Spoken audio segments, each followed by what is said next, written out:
Madame, Monsieur, amis du bout des ondes de Fraternité FM, bonjour. Bienvenue à cet entretien spécial consacré à l'actualité politique au plan national. Pour en parler, nous recevons aujourd'hui l'honorable Guy Mitokpe, député 7e législature, aujourd'hui secrétaire national à la communication du parti Les Démocrates. Docteur Guy Mitokpe, bonjour. Bonjour monsieur le journaliste. Alors, docteur, désormais, quel est le sentiment qui vous anime, étant dans le paysage politique, avoir étudié jusqu'à décrocher le titre de docteur? Je voudrais avant toute chose saluer vos auditeurs. Voilà, je les salue non seulement du côté de la partie septentrionale du pays, mais au niveau de tout le pays. Je vous salue aussi pour tout ce que vous faites pour, je vais dire, la consolidation de notre démocratie. Personnellement, c'est un peu difficile de parler de soi-même et nous devons essayer de surmonter nos limites un peu plus chaque jour parce que les ambitions que nous avons pour le pays sont des ambitions très nobles. Et puis de l'autre côté, il faut dire, dans le Conseil des Nations, de plus en plus, les challenges sont très énormes. Et puis le monde lui-même devient perfectionniste. Et donc on a besoin de plus en plus de valeurs pour porter les ambitions des nations. Et donc à notre niveau, nous continuons de croire que notre pays, le Bénin, est un don de Dieu, c'est une grâce de Dieu, un pays qui regorge de beaucoup de ressources. Et donc il faut, et pour paraphraser un peu, l'autre dit qu'il n'y a de richesse que d'homme. Et donc tous les jours de notre vie, nous devons faire l'effort. Et ça, je l'apprends surtout avec mes enfants. Je leur dis, personne n'aura pitié de vous dans votre vie et personne ne vous donnera rien gratuitement. Il faut tout mériter, il faut vous battre. Voilà. Et donc, je dois aussi donner cet exemple. Je dois être ce modèle non seulement pour mes enfants, mais aussi pour la République. Montrer qu'il n'est jamais trop tard pour étudier, qu'il n'est jamais trop tard pour aller vers la perfection. Et donc, c'est un apprentissage continu. Et donc, nous continuons de nous battre tous les jours que Dieu fait. En parlant de perfection, de modèle, certains vous reconnaissent par votre verve, votre fougue, d'autres par votre franc-parler. Dites-nous aujourd'hui, quand vous lisez un peu la conférence de presse que le président de la République a donnée récemment, quelle est la lecture que vous en faites? Je crois que j'ai été parmi les premiers responsables politiques du pays à me prononcer là-dessus. Et là-dessus, nous devons d'être honnêtes pour aujourd'hui et pour demain. Et donc, je le disais tout à l'heure qu'il n'y a de richesse que d'hommes. Et nous ne laisserons pas descendre aux générations à venir. Nous ne laisserons pas un pays en ruine pour les générations à venir. Et donc, pour cela, je dirais, cette perfection vers laquelle nous tendons commence d'abord par l'honnêteté envers soi, mais bien envers la République. Et donc, moi, j'ai suivi, comme la plupart de nos concitoyens, la conférence de presse du président Patrice Talon. D'abord, pour le premier constat que je fais, le président devient, excusez-moi de l'expression, un peu volubile, parce que de plus en plus, il s'intéresse à la presse. Et ce que nous n'avons pas vu, je dirais, pratiquement 8 ans maintenant qu'il est au pouvoir, il devient de plus en plus loquace, ce qui n'était pas de ses habitudes. Je crois que c'est une bonne chose, parce que les populations, les Béninois ont besoin de savoir qui les gère, qu'est-ce qu'ils pensent de sa propre gestion, qu'est-ce qu'il propose pour les années à venir, mais dans la vérité et dans la sincérité. Le jeudi dernier, j'ai vu un président en plein exercice de manœuvrage. Je n'ai pas envie d'utiliser l'expression de manipulation, mais je continue de croire que, comme moi, nos concitoyens ont compris que le président est dans une dynamique, celle de sceller définitivement dans l'esprit des Béninois et des Béninoises le fait qu'il ne serait pas responsable de ce qui pourrait arriver à notre constitution. Et donc, pour nous, je l'ai dit, le président a clignoté à gauche alors qu'il souhaiterait aller à droite. Il a tout fait ce jeudi pendant près de 1h30 d'échanges avec la presse, sauf être sincère avec la presse. Je ne l'ai pas trouvé sincère, je n'ai pas trouvé le président sincère. Et les faits corroborent le fait que le président n'a pas été sincère. Il est dans une dynamique, je dirais, d'annoncer les couleurs.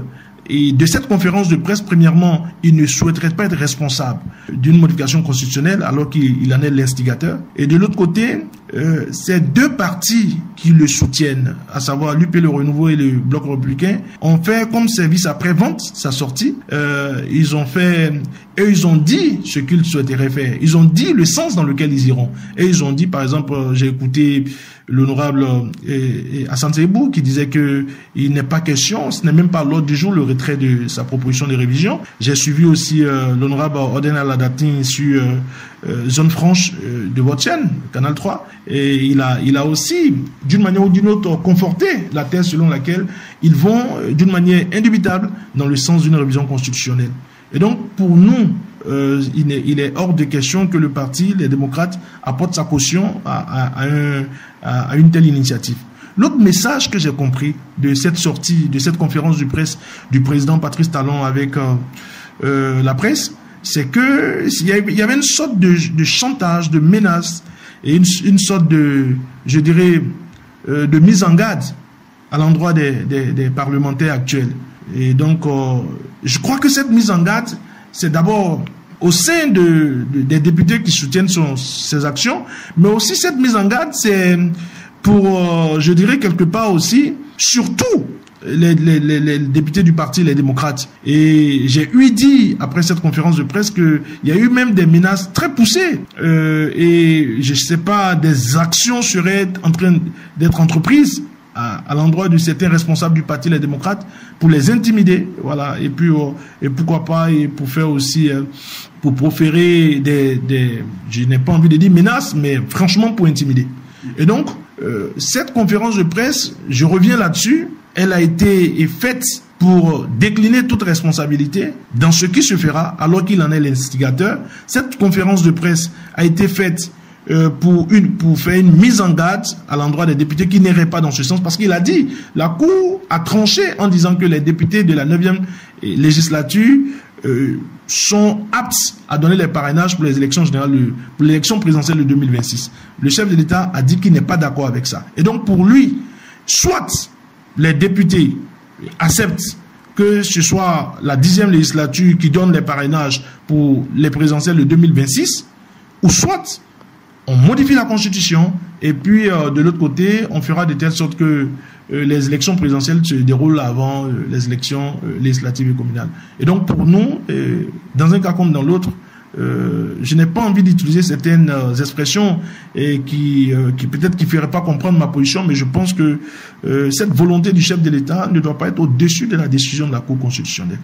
Alors, c'est ce que je peux dire. Alors, docteur Guy Dossou-Mitopé, qu'est-ce qui justifie cette manière d'être sceptique quand le chef de l'État donne sa parole et dit « Je ne suis pas l'instigateur d'une révision de Constitution ». Justifiez votre position qui ne croit pas forcément au chef de l'État. Est-ce qu'il serait judicieux que je rappelle un certain nombre de faits parce que je disais tout à l'heure que ça fait maintenant 8 ans que M. Patrice Talon, président de la République du Bénin, est au pouvoir. Et donc, dans ce pays, il avait déjà dit, lorsque la Constitution, il y avait eu un déclenchement de campagne pour la révision constitutionnelle en 2017, c'est-à-dire juste après son accession au pouvoir, quand il avait rencontré la presse, dit à titre personnel, même si ce projet de mandat unique ne passait pas, il allait respecter à titre personnel sa décision de faire un mandat unique, ce qui n'a pas été une réalité. On l'a vu, le projet a échoué à 2 reprises, pour ne pas dire à 2 reprises et demie.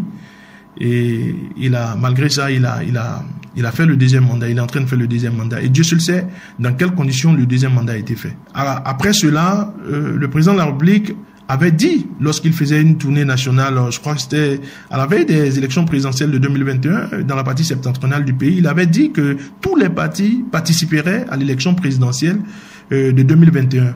Il a même nommément cité le nom de notre parti, le Parti Les Démocrates. Et on s'est rendu compte, le président n'est pas allé dans ce sens. Il n'a pas respecté, le parti a été exclu, et comme si c'était même un fait, je dirais, comme si c'était une moquerie. Non seulement le parti n'a pas eu les moyens d'aller à ces élections présidentielles, le parti a été empêché, pour le dire, et aussi réellement que ce qui s'est passé. Le parti a été empêché d'aller à ces élections présidentielles, mais certains responsables du parti ont connu, je dirais, des pressions pour quitter le pays, et puis d'autres ont été emprisonnés. Et donc pour moi, il y a un certain nombre de faits comme ça qui corroborent le fait que entre les propos tenus par le chef de l'État et les actes qu'il mène, il y a un décalage assez énorme. Docteur Guy Dossou-Mitopé, ne voyez-vous pas que peut-être en son temps, le contexte dans lequel il avait dit tout ceci est différent peut-être du contexte actuel? Et au-delà de tout ceci, on dit souvent l'erreur humaine. Peut-être qu'il a eu à être induit en erreur par ses proches et aujourd'hui, il est peut-être mieux avisé pour prendre ses décisions. Ne voyez-vous pas? L'erreur humaine, mais insister, ou ceux qui l'ont dit, on dit, je les cite, hein, je n'invente rien. Ceux qui ont prononcé ce que vous dites on dit que l'erreur humaine, mais persister dans l'erreur diabolique. Et donc, moi, je continue de croire que le président Patrice Talon est déterminé à exclure le parti Les Démocrates des prochaines élections dans notre pays. Il n'est pas président de la Sénat ni ministre de l'Intérieur. Ah mais vous étiez au Bénin en 2019, lorsque le certificat de conformité avait été créé pour exclure toute la classe politique opposée aux actions, aux dérives de ce régime, vous étiez dans ce pays. Et je pense que celui qui a la manœuvre aujourd'hui, celui qui dirige les rênes de ce pays, c'est un secret de polichinelle que de dire qu'il a un impact, ou bien je dirais une influence, une autorité sur la quasi-totalité des institutions de la République. Vous savez avec moi. Mais ce serait difficile à justifier. Il n'y a rien à justifier ici. Parce que ce que je dis, vous voyez, lorsque dans un pays, en pleine élection, pour l'élection des maires, on interrompt le processus, on fait retourner les députés à l'Assemblée nationale parce que les députés étaient de son bord. Il n'y avait pas d'opposition en ce moment bien précis au Parlement. C'est du fait de qui? C'est du fait du président de la République. Je n'invente rien. Ce que je dis, nous l'avons vécu. C'est des faits actuels. C'est pas des faits passés, je dirais, avant Jésus-Christ. C'est des faits actuels. Donc, c'est pas, on dira, le professeur d'histoire-géographie est en train de nous mentir, même si, de base, je suis géographe et historien. Mais là, c'est des faits actuels. Et donc, ça, c'est un cas qui montre que il a une influence, et un impact, assez poussé sur les institutions de la République. Pour ne pas dire que c'est lui qui tire les ficelles. Lorsque vous voyez l'Assemblée nationale, ce qu'ils ont appelé la 8e législature, avec le président Vlabonou, et qui n'a pour seul mérite que Talon dise qu'il soit président. Qu'est-ce qu'il peut refuser au président Patrice Talon? Qu'est-ce qu'il peut lui refuser? Il ne peut rien lui refuser. Prenez les autres institutions de la République, prenez les présidents des autres institutions de la République, lequel d'entre eux a un courage nécessaire pour dire non aux volontés de... Louis Vlabonou a été élu par ses pairs à l'Assemblée nationale. Louis Vlabonou a été imposé. D'abord, ses pairs n'étaient pas élus. La 8e législature, il n'y a pas eu d'élection. C'est une assemblée imposée. C'est une législation imposée. Nous savons les conditions dans lesquelles ils ont été instaurés. Nous savons ce qui s'est passé dans notre pays. Je n'ai pas envie de remuer le couteau dans la plaie. Et c'est même d'ailleurs pour ça que je continue de croire que le parti Les Démocrates est dans une très bonne disposition lorsque le parti parle d'élection générale. Et non d'élection générale, de dialogue national. De dialogue national. Le parti Les Démocrates ne fait qu'insister sur le dialogue national. Parce que les pays dans lesquels ça s'est passé, où un président s'est comporté comme l'alpha et l'oméga, ça ne s'est pas souvent bien passé. La seule porte d'issue, c'est le dialogue national. Mais le dialogue national, dit-on, ça intervient quand il y a crise, quand il y a guerre, quand il y a menace. Mais on nous dit aussi que le Bénin n'est pas dans cette situation pour que vous appeliez à un dialogue national. Vous savez, je n'ai pas envie, je le dis et j'insiste là-dessus, je n'ai pas envie de rappeler les faits malheureux. 2029 est une année noire. 2019 plutôt a été une année noire pour notre pays. 2020 et 2021 ont été des années noires pour notre pays. Lorsque des parties du pays ont connu ce que nous avons connu. Je n'ai pas envie de prononcer les expressions guerre civile, je sais pas, je n'ai pas envie de prononcer ces expressions. Mais ça n'a pas été des années faciles pour notre pays. Et personne n'a souhaité que ça arrive. Et donc, quand vous prenez certains pays de la sous-région, où ces choses se sont déroulées, quand vous prenez un pays qui a toujours été un modèle démocratique comme le Sénégal aujourd'hui, et quand vous vivez ce que nous sommes en train de constater, ce n'est pas des choses à encourager. Et donc, nous, la disposition dans laquelle le parti Les Démocrates est aujourd'hui, en disant au président de la République que nous voulons un dialogue national, c'est parce que nous savons qu'en amont, il y a eu des difficultés pour lesquelles, afin de faire renaître la confiance des uns et des autres, il faudrait qu'on se parle. il faudrait qu'on se parle à bateau rompu. Parce que quand vous dites que nous prêtons des intentions au président, ou lorsque vous dites que, mais pourquoi nous ne croyons pas aux propos du président, c'est parce qu'en amont, il y a eu des antécédents. Et pour solder ces antécédents, il faudrait qu'on se parle. Il faudrait qu'on s'asseye, qu'on se dise, mais en temps là, tu avais dit ceci, est-ce que tu peux nous expliquer pourquoi ça a été telle autre chose? Lorsque tu disais, par exemple, que le mandat unique à titre personnel, je le ferai.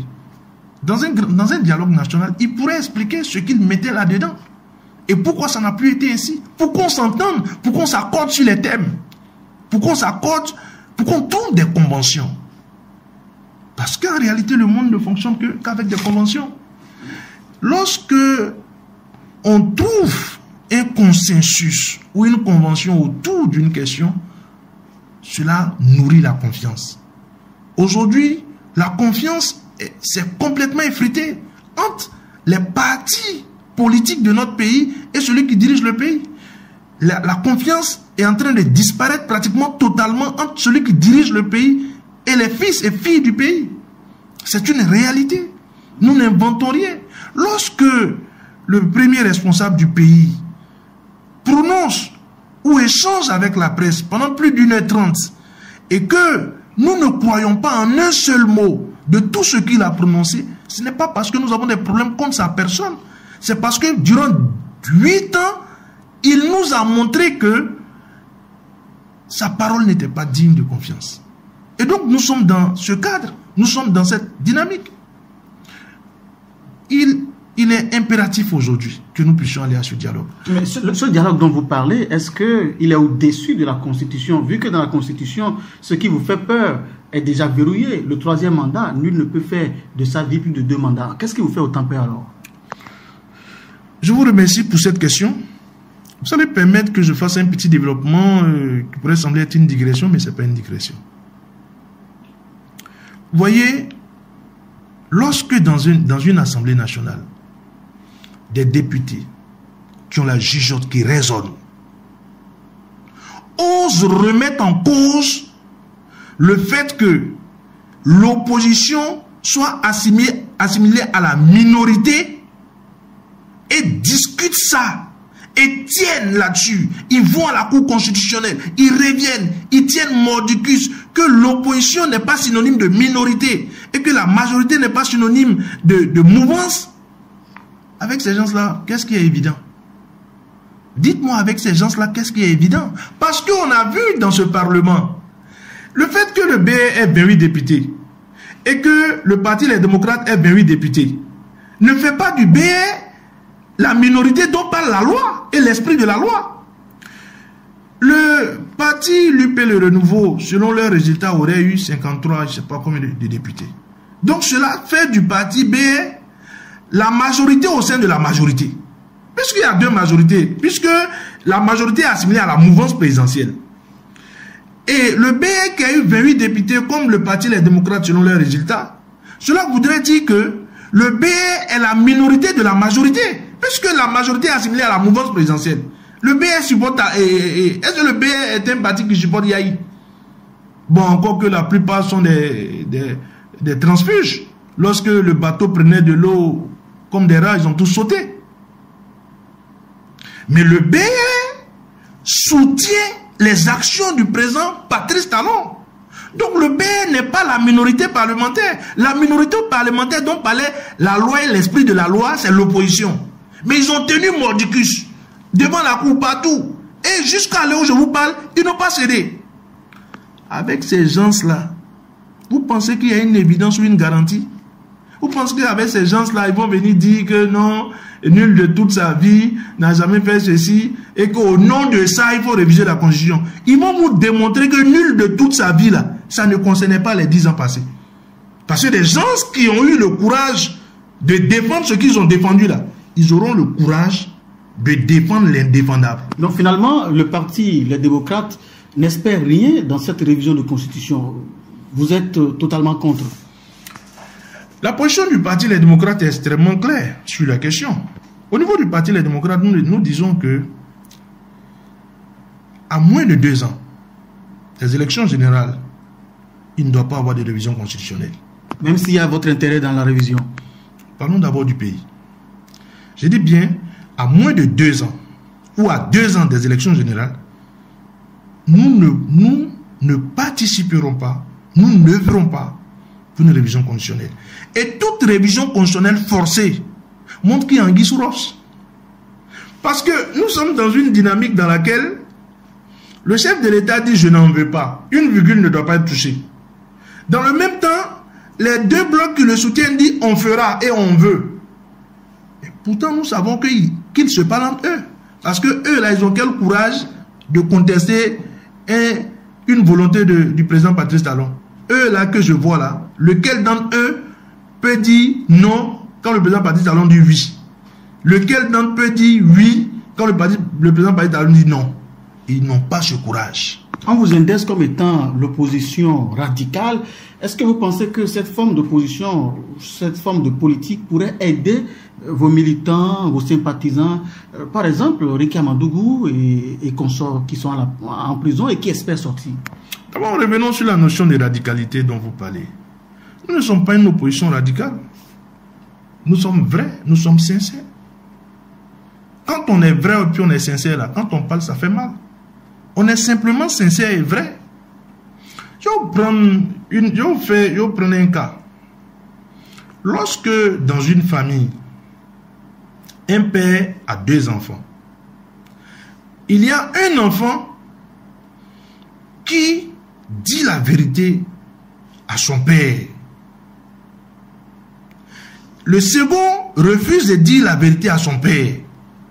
Est-ce que l'enfant qui dit la vérité à son père, là, on doit l'appeler rebelle? Parce que dire la vérité à son père, ça dit quand je fais l'option de dire la vérité à mon père, cela voudrait dire qu'à des moments donnés, je ne plairai pas à mon père. Il faut aussi la forme. Je viens. On va revenir sur la question de la forme. À des moments donnés, je ne plairai pas à mon père. Vous convenez avec moi? Oui. Parce que si je fais l'option, parce qu'en réalité, dire la vérité ou vivre dans le mensonge, c'est une option. Hein? Chacun fait son choix. C'est une option. Et donc, l'enfant qui fait l'option de dire la vérité à son père, il a fait l'option de ne pas tout le temps plaire à son père. Mais l'enfant qui décide de plaire à son père a fait l'option de plaire à son père. Même si son père n'est pas dans la vérité, il continuera de dire « Papa, tu es dans la vérité ». C'est les 2 cas. C'est quoi vous appelez radicalité? Nous avons décidé de défendre un principe.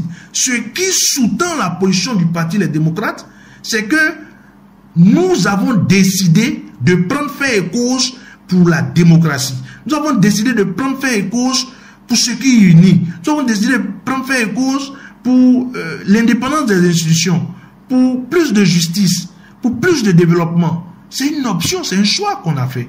Maintenant, quand vous parlez de forme, mais à quel moment je suis en train d'échanger avec vous maintenant, à quel moment j'ai insulté quelqu'un?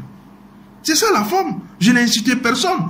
Mais pourtant, je sais que depuis que je suis en train de parler avec vous, mes propos ne plairaient pas à tout le monde. Mais c'est pas parce que mon propos ne plaît pas à quelqu'un que je suis en train de l'insulter. C'est pas parce que ce que je dis là ne te plaît pas que je suis en train de t'insulter. Donc, la question de la radicalité, la question de la forme, ça dépend de celui qui reçoit. Nous avons décidé, dans la forme, je vais vous prendre un exemple. Vous savez, quand j'étais président de la Fédération nationale des étudiants du Bénin, je me souviens d'un fait. On devait faire une négociation parce que les bourses des étudiants étaient... les bourses ne sortaient pas. Les secours aussi ne sortaient pas. Et je dirais que, je ne sais pas si c'était bloqué au niveau du CENU, mais du Centre national des œuvres universitaires. Mais je n'étais pas le seul responsable de mouvements étudiantins. Il y avait d'autres mouvements étudiantins, donc vous allez permettre que je ne dise pas les noms pour ne pas égratigner des anciens collègues. Et donc, mais on est allé devant le recteur. Il y a un des nôtres qui était présent dans notre mouvement qui s'est levé. Vous, je vais essayer de paraphraser, hein. Il disait au recteur, vous, délinquants, bandits, vous avez fait ceci, vous avez fait cela, vous passerez à la guillotine. Bon, il disait les trucs. Et à mon tour, je suis venu, quand la parole m'a été donnée. Et j'ai commencé d'abord en saluant le recteur, en saluant le secrétaire général du rectorat, en leur disant que d'abord, nous les remercions pour l'audience qu'ils nous ont accordée. Et ensuite, en leur disant que nous représentons, je crois qu'en ce moment, on était environ 60 000 étudiants. Nous sommes les représentants de plus de 60 000 étudiants. Donc, en ce moment où je suis en train de leur parler, des gens n'ont pas le gari pour délayer. En ce moment où je suis en train de leur parler, des gens n'ont pas 100 francs pour aller faire les photocopies. Avant qu'on ne sorte, nous exhortons les responsables à ce que les bourses puissent sortir, que la signature puisse être faite. Mais, des deux positions, laquelle des positions serait acceptée? Naturellement, je crois que ma position, parce qu'on est allé défendre les mêmes choses. Je n'ai pas vendu le combat, je n'ai pas vendu la lutte. Je ne suis pas allé dire au recteur et au secrétaire général du rectorat que non, les étudiants vivent bien, les bourses, ça peut attendre encore, les étudiants font trop de pression. Non, parce que ce que je disais, c'était la vérité. Mais on n'a pas utilisé les mêmes formes. Dans ce sens-là, je vois que ce que vous dites, la question de la forme compte. Puisque j'ai appris à ce niveau que la question de la forme compte. Alors pourquoi est-ce que vous n'appliquez pas ça ici? Parce que là, tel que vous l'avez dit, la forme, il faut laisser une petite ouverture à la négociation. Mais vous ne semblez pas laisser une ouverture à la négociation ici aujourd'hui. Et quand je parle de dialogue national, je parle de quoi? Mais tout le temps, on n'a fait que parler du dialogue national. C'est l'ouverture, c'est même pas une petite ouverture, c'est une grande porte. C'est une grande porte. Ce que je dis, la position, la posture dans laquelle nous sommes aujourd'hui, est aucunement différente de ce que je vous ai dit quand j'étais responsable étudiant. Parce que ce qui compte, c'est d'être vrai avec soi-même et d'être vrai avec ceux qu'on défend. Mais certains vous diront qu'il fallait commencer ce petit pas-là à l'Assemblée nationale avec les députés de l'UP, le Renouveau et le Bloc républicain avant d'envisager peut-être aller vers le chef de l'État. En ce qui concerne quoi? Le dialogue, la forme, les négociations. Mais nous l'avons toujours fait, mon cher ami. Nous n'avons jamais manqué de dire que nous sommes demandeurs du dialogue. Nous n'avons jamais cessé de dire aux députés au niveau du Parlement que nous sommes demandeurs du dialogue. Mais lorsque on nous fait comprendre, vous savez, je n'ai pas les preuves de ce que je vais avancer, mais j'ai appris. Quelqu'un nous a appelé la dernière fois et la personne a dit qu'il aurait été dit, je le dis au conditionnel, que des dispositions sont en train d'être prises pour que aux prochaines élections, le parti Les Démocrates soit exclu et qu'à la place de ce parti, on puisse faire tout pour que un autre parti qui a été reçu récemment à la présidence puisse nous remplacer aussi bien au niveau des mairies qu'au niveau de l'Assemblée nationale. Mais quand vous entendez ces choses-là, vous vous posez la question de savoir comment les gens réfléchissent. Parce que ici, ce que nous sommes en train de faire, nous appelons au dialogue, nous appelons à la négociation. Qu'est-ce que vous voulez qu'on fasse encore?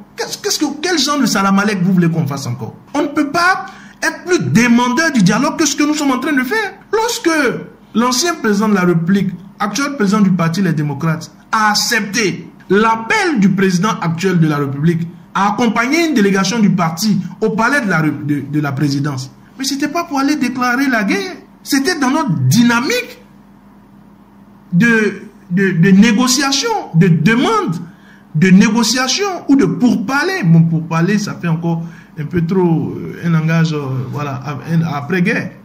Donc, c'est pas ça. Qu'on ne nous donne pas une image que nous n'avons pas.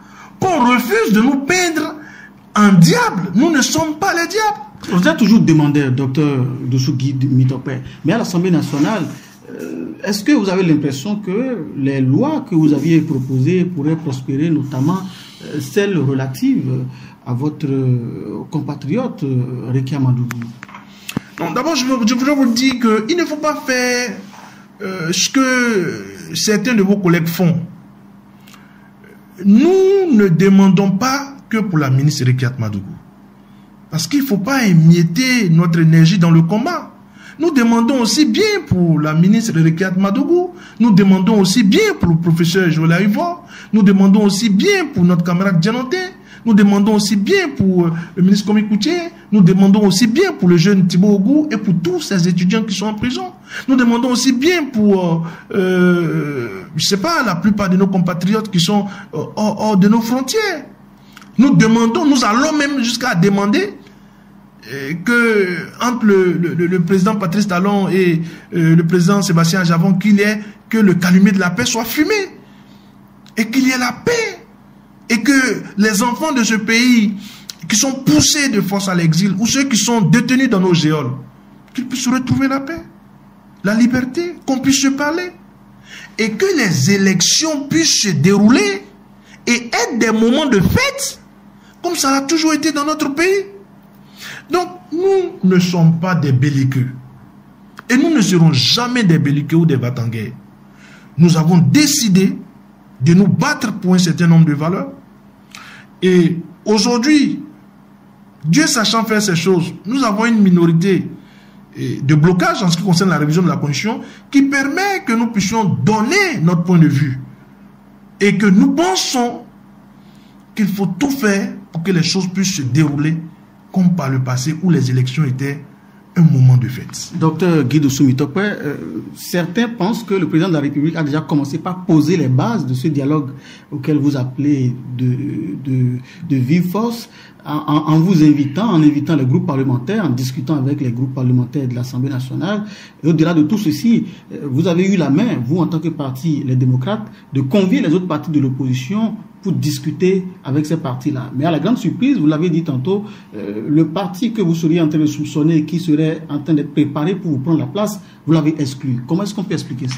Non, vous ne pouvez pas parler d'exclusion en ce qui concerne nos actions ou nos invitations. Nous sommes totalement ouverts.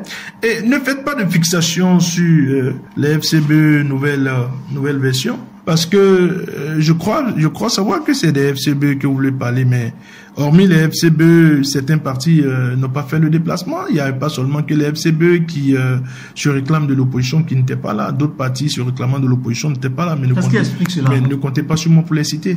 Ce que je voudrais dire, c'est que nous avons décidé d'unir les forces de l'opposition. Et nous le faisons d'abord au titre de, je voulais dire au titre de la loi, mais au titre de la loi, parce que nous sommes aujourd'hui les chefs de file de l'opposition. En ce qui concerne par exemple la question du chef de file de l'opposition, je reviendrai un peu sur votre question.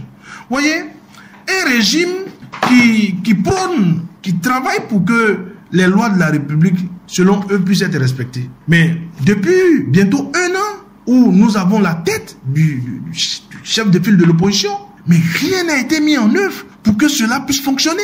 Parce que le chef de file de l'opposition, ayons le courage de le dire, selon leur loi, c'est comme une institution de la République, où le chef de file de l'opposition a un certain nombre de, de dispositions que l'État doit prendre pour l'accompagner dans sa mission. Vous avez eu le décret finalement? Moi, j'ai pas vu le décret. Ils disent qu'ils ont pris, moi, j'ai pas vu. Parce qu'en réalité, quand un décret est pris, mais les modalités d'accompagnement ou de mise en fonction, mais de mise en œuvre plutôt, mais tout accompagne le décret. On devait pouvoir tout faire pour que le chef de file de l'opposition puisse être fonctionnel.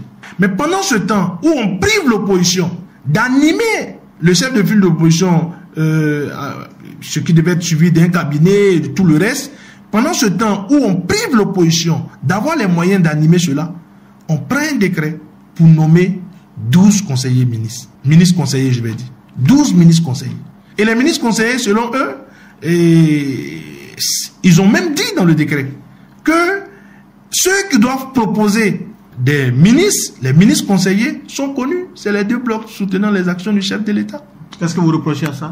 Et c'est ce que je disais tout à l'heure. Lorsque le régime lui-même travaille à ce que le chef de file de l'opposition ne puisse pas être fonctionnel, qu'il ne puisse pas avoir les moyens pour travailler, pour qu'un cabinet marche, pour qu'un cabinet fonctionne autour de lui, pour que le chef de file de l'opposition ait les moyens d'animer un cabinet, de fonctionner autour de lui.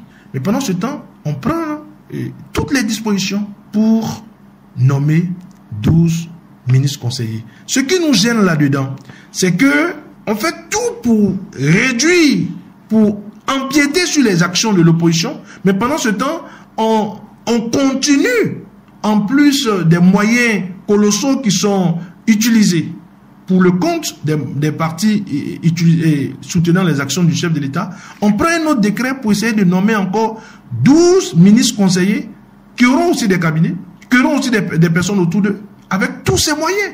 Mais pendant ce temps, le seul chef de file de l'opposition qui est considéré selon la loi comme une institution n'est pas fonctionnel. On a tout fait pour étouffer cela et personne n'en parle.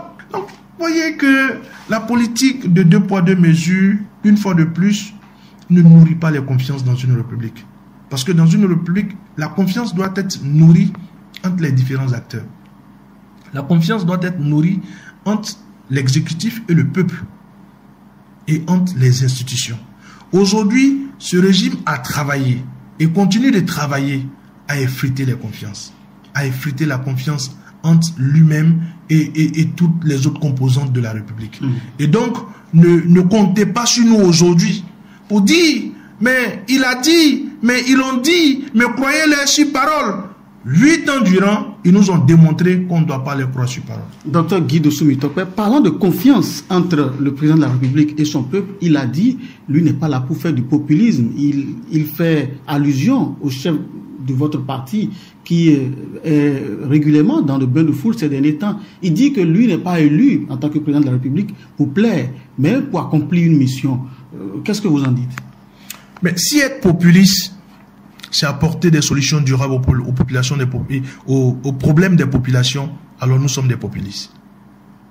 Si être populiste, c'est regarder la bonne dame de Cotonou, celle de Sinandé, celle de Perere, celle de Lorozo-Rechemois, celle de Lalo, celle de Diakotomé, et de lui dire, elle souffre trop, il faut lui trouver un moyen de la faire sortir de cette situation de pauvreté. Alors nous sommes des populistes. Si être populiste, c'est savoir que notre système éducatif ne marche pas. Il faut trouver des moyens pour que ce système éducatif puisse marcher, le système sanitaire puisse marcher. Si être populiste, c'est faire de telle sorte que les jeunes puissent avoir de l'emploi, alors nous sommes des populistes. Si être populiste, c'est refuser de prendre des lois qui détruisent les emplois, avec la loi sur l'embauche qui détruit l'emploi, qui détruit les CDI. Depuis que cette loi a été votée, faisons le point. Combien de jeunes ont été exclus? Combien d'entreprises n'ont pas dégraissé le personnel sur la base de cette loi? Si c'est ça, alors nous sommes des populistes parce que nous travaillerons pour sauvegarder les emplois. Non, et je reviens à votre permission. Nous travaillerons pour sécuriser les emplois, si c'est ça être populiste. Si être populiste, c'est comprendre que notre pays qui, je ne sais pas, avait des difficultés à organiser des élections paisibles. Nous l'avons fait. Et un président a fait 2 mandats et a accepté de partir. Alors nous sommes populistes. Et je continue de croire que celui qui a dit qu'il fera le sale boulot, ça dépend de ce qu'il met dans le sale boulot. Parce que son sale boulot qu'il a qualifié, si c'est ce que je vois là, si c'est emprisonner des gens pour leur opinion, mais littéralement, c'est un sale boulot. Si ça fait partie des gens à l'exil, alors que leur seul péché, peut-être qu'ils ont eu une opinion, une position politique, mais c'est vraiment un sale boulot. Et nous ne cautionnerons pas cela. Et donc, la question du populisme, écoutez, nous ne voudrons pas rentrer dans des définitions péjoratives. Non, nous avons travaillé et nous continuons de croire que avec une bonne démocratie, avec le respect des institutions, avec, je ne sais pas, plus d'égalité, plus de justice, on pourrait un jour aller loin. Si vous reconnaissez que le régime en place vous bloque sur plusieurs plans, notamment politiques, sur quoi est-ce que vous comptez, par exemple, pour regarder la bonne dame de Sinandé en face et lui dire, bien, ça va aller? Sur quoi est-ce que vous comptez? N'est-ce pas de faux espoirs que vous donnez à ces dames? Non, d'abord, moi je voudrais vous dire quelque chose. Moi je ne crois pas au fait que dans la lutte politique, on ne puisse pas rencontrer des difficultés. Je ne crois pas en cela. Je crois que la lutte politique, je la vois, peut-être que ça c'est mon éducation et ma foi qui m'amène à voir parfois les choses de cette manière. Je la vois parfois contre le combat entre le bien et le mal. Je vois la lutte politique parfois comme ça. Le peu de temps que j'ai fait au Parlement m'a amené à comprendre que tout le monde n'aime pas le pays. Quand je n'avais pas encore été député, j'entendais parfois dans des causeries, les gens disent « Ah, les hommes politiques n'aiment pas les pays. Ah. » Mais oui, le peu de temps que j'ai fait au Parlement m'a amené à croire qu'il y a des gens qui sont très égoïstes, qui pensent beaucoup à eux-mêmes, à leur famille, à leur maîtresse, mais qui ne pensent pas véritablement à l'intérêt supérieur du pays. Ça existe, malheureusement. Ça existe. Et donc, être au plus haut niveau de la République, c'est faire l'effort de rester humain. Parce que si nous tuons l'humain en nous, nous serons des chefs dépourvus des sentiments. C'est vrai que l'émotion ne doit pas prendre le dessus en toute chose et partout et en tout lieu. il faut à des moments donnés être très cartésien, refuser d'être envahi par vos émotions. Même parfois, ça semble être difficile. Parce que la posture que nous adoptons, ce n'est pas une posture qui pense qu'il ne faut pas faire de réformes. La posture que nous adoptons, ce n'est pas une posture qui pense qu'à des moments donnés, sur certaines actions, vous serez impopulaire. Nous ne croyons pas en ça. Nous continuons de croire que sur certaines actions, sur certaines réformes, vous serez impopulaire. Mais quand vous pensez que, quand dans vos actions, il se dévoile malheureusement, que vous pensez beaucoup plus à vous-même, à votre clan, à votre camp, qu'au pays, vous serez détesté, mais pas pour la bonne cause.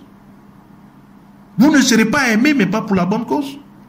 Et donc, moi, je continue de croire que au niveau du Parti Les Démocrates, nous avons fait ce travail et nous continuerons de le faire. Il est très difficile aujourd'hui d'être dans la posture d'un militant, d'un responsable du Parti Les Démocrates. Mais c'est très passionnant. C'est vrai que c'est difficile, mais c'est passionnant. C'est difficile de travailler pour son pays dans un contexte où vous avez l'impression que ceux qui sont en face de vous ne sont pas sincères, ne sont pas honnêtes, sont prêts à tout pour vous piéger, sont prêts à tout pour vous détruire, sont prêts à tout pour embrouiller les cartes. Parce que c'est des péchés en nos troupes. C'est très difficile. Mais dans le même temps, quand on pense au pays, c'est très passionnant. Certains, en tout cas, nous amorçons la fin de cet entretien. Avant de vous demander votre mot de la fin, dites-nous, on diffuse dans l'opinion que les hommes politiques sont toujours les mêmes. Si vous étiez à la place du chef de l'État en place, vous auriez fait peut-être pire. Quelle est la garantie que vous avez que si vous étiez à la place du chef de l'État en tant que parti démocrate, vous n'auriez pas fait pire? Vous avez bien fait de préciser en tant que parti Les Démocrates, parce que je cru que ne parlez pas de ma personne. Moi, je suis un tout petit élément dans un grand ensemble. Voilà. Donc, ce qui compte aujourd'hui, c'est notre ensemble, c'est notre parti. Et je vais vous dire quelque chose. Ce parti a déjà dirigé ce pays. Du moins, le premier responsable de ce pays a déjà dirigé ce pays. Quand il passe, il n'est pas hué. Ce que vous voyez quand le président Yahi passe là, c'est même pas des montages. Je vais dire, c'est même pas travaillé d'avance. Lorsque vous dirigez un pays, lorsque vous dirigez une communauté, il y a deux choses qui vous attendent à la sortie. Soit vous êtes ovationné, aimé et porté en triomphe, ou soit à votre passage, les gens crachent et les gens vous dévisageront. Vous savez, à mon petit niveau, j'ai été président de la Fédération nationale des étudiants du Bénin. Je crois maintenant que ça fait environ 15 ans, cette histoire. Mais depuis 15 ans, jusqu'à l'heure où je vous parle, tous les bureaux qui sont mis sur pied, pratiquement, je pense, il n'y a que peut-être maintenant 2 à 3 ans où je n'ai plus le temps, j'assistais toujours. Les étudiants m'invitaient toujours pour continuer à aller les entretenir, pour prendre des conseils. Ils venaient toujours, ils se référaient toujours à mon mandat. Ils disaient toujours, au temps du président Guizot, au moment où le président Guizot était président. Mais c'est tout ce qu'on a dans cette histoire. C'est toute la petite gloire qu'on a dans cette histoire. Ce n'est pas l'argent, ce n'est pas le matériel. Et donc, quand le président Yahi a fini de diriger, ça fait bientôt 10 ans qu'il a fini de diriger. À Dogbo, j'ai vu des femmes en larmes. À Dogbo, j'ai vu des mamans pleurer. Mais où es-tu? Reviens. Est-ce pas que la loi ne lui permet plus de revenir? Et nous-mêmes, nous pensons qu'il ne doit plus revenir parce que, comme je le dis, il faut donner, il faut être démocrate et puis voilà, respecter les lois des prédécesseurs. Mais j'ai vu ces mamans pleurer. J'ai vu ces femmes en larmes. J'ai vu une mémé venir dire, mais tu étais où toutes ces années? On attend que toi, nous souffrons. Pratiquement 10 ans après sa gestion. C'est ça qui donne de l'espoir à ce peuple. C'est ça qui donne de l'espoir à ces jeunes. C'est ça qui montre à nos compatriotes que nous ne nous sommes pas trompés de combat. Mais moi qui vous parle, mais dans ce pays, mais écoutez, je n'ai pas de tout le temps été avec le président Yahi. Je n'ai pas de tout le temps été avec le président Yahi. Lorsque j'étais avec le président du parti, le parti Les Démocrates et le parti Restaurer l'Espoir, on n'était pas avec le président Yahi. Mais il y a des choses que tu as vues et il y a d'autres que tu n'as pas encore vues. Il faut prier de ne jamais voir certaines choses que tu n'avais pas encore vues. Ce que le président Talon est en train de nous montrer, il est en train de nous montrer qu'avec le président Yahi, on n'avait encore rien vu. Et donc, quand tu n'avais rien vu, et puis ce que tu avais déjà vu, mais je suppose ce que j'avais déjà vu, c'est dans ce contexte qu'on est. Et donc, pour nous, aujourd'hui, c'est un sacerdoce, le combat que nous sommes en train de mener. C'est un sacerdoce. Et nous le faisons, comme je l'ai dit tout à l'heure, avec beaucoup de courage, beaucoup d'abnégation, beaucoup de passion. C'est très difficile le combat dans lequel nous sommes aujourd'hui. Vous ne vous êtes pas trompé de combat, dites-vous, mais le parti auquel vous apparteniez, dont vous avez cité le nom tout à l'heure, son président estime que vous êtes des vendus, vous aviez compromis le Bénin. Qu'est-ce que vous en pensez? Non, je n'ai pas cité cet exemple pour relancer le débat. Je n'ai pas cité l'exemple de mon ancien parti pour relancer le débat. Vous savez, moi j'ai beaucoup appris avec le président Azanaï. Je suis même au passage, je voudrais le saluer pour tout ce que j'ai appris à ses côtés. Je garde beaucoup de bons souvenirs que j'ai passés avec eux. Mais aujourd'hui, je suis dans une nouvelle dynamique.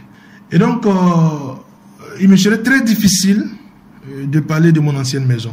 Il me serait très difficile. Ça va ressembler à du dénigrement. Je ne pourrais pas le faire. Mais lui, pratiquement, on a l'impression qu'il a rompu les amarres totalement avec vous. Parce que récemment, sur Bip Radio, il a dit que vous n'êtes pas une matière qui peut retenir son attention. Donc, vous maintenant, là, vous me voyez moi en train de parler du président Zanaï. Il ne peut pas parler du président Zanaï. Le président Zanaï a été comme un père pour moi. Il m'a appris beaucoup de choses. Il m'a appris beaucoup de choses en politique. Il m'a appris beaucoup de choses tout simplement dans la vie.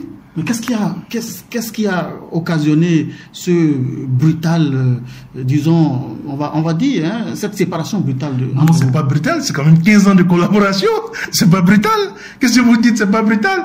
Non, comme je vous l'ai dit tout à l'heure, il me sera très difficile de parler du président Zanaï et du parti et de tous ces responsables avec qui j'ai gardé quand même de très bons souvenirs. Et puis, je caricature ça par un fait. Vous savez, moi, mon père, il se nomme Mitokpe Sousa Victor. Je bénis le Seigneur, il est encore vivant. Mais à un moment donné, j'ai été appelé à fonder ma famille. À un moment donné, j'ai été appelé à partir. Et donc, quand j'ai quitté chez le vieux Victor, c'est pas pour ça que je vais montrer désormais cette maison dans laquelle j'ai dormi avec mes frères et mes sœurs, ce vieux qui m'a nourri, ce vieux Victor qui m'a nourri avec ses maigres sous, qui m'a donné l'éducation que j'ai aujourd'hui. Quand je me blessais, qui me soignait. Quand j'étais malade, qui s'occupait de moi. C'est pas maintenant je vais lui jeter la pierre. Non. Je fais la même chose avec le président Azanaï et le parti Restaurer l'Espoir. C'est un parti qui m'a beaucoup appris et puis je n'ai absolument rien à dire je crois que c'est quelqu'un que je dois continuer de respecter parce qu'il m'a appris beaucoup de choses. Alors, docteur Guy de Soumitopé, nous sommes à la fin de cet entretien. Un mot pour conclure. Je vais demander à Dieu de veiller sur notre pays parce que je sens que les jours qui viennent, les semaines qui viennent, les mois, les années qui viennent ne seront pas faciles. Parce que je vois le camp d'en face très déterminé à faire le forcing. Je les vois marcher encore sur beaucoup de principes. Je les vois marcher encore, je les vois s'aimer encore, excusez-moi de l'expression, beaucoup de désordre. Mais je les exhorte à aimer ce pays. La vie humaine est sacrée. Et ça, quand je le dis, j'ai beaucoup d'émotions. La vie humaine est sacrée. Une seule personne qui tombe, c'est regrettable. La politique ne devait pas tuer. La politique doit soigner, la politique doit éduquer, la politique doit apporter des solutions.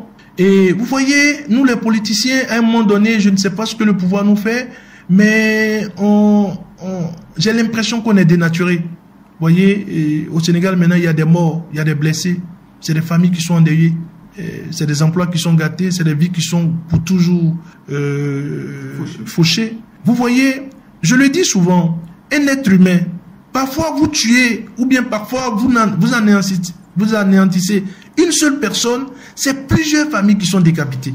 Peut-être parce que cette personne était une personne qui s'occupait de tellement de personnes. Donc nous les politiques, on doit pouvoir savoir que parfois on se dit non, pour les réformes, il faut que voilà on fasse, ça ira de force ou de gré, oui, mais il faut se parler. Il faut se parler. Mieux on se parle, plus on se parle, moins on fait des dégâts. Et moi j'exhorte ce régime à ce qu'on puisse encourager le dialogue, qu'on puisse se parler. Et je pense que le Seigneur lui-même sera avec nous.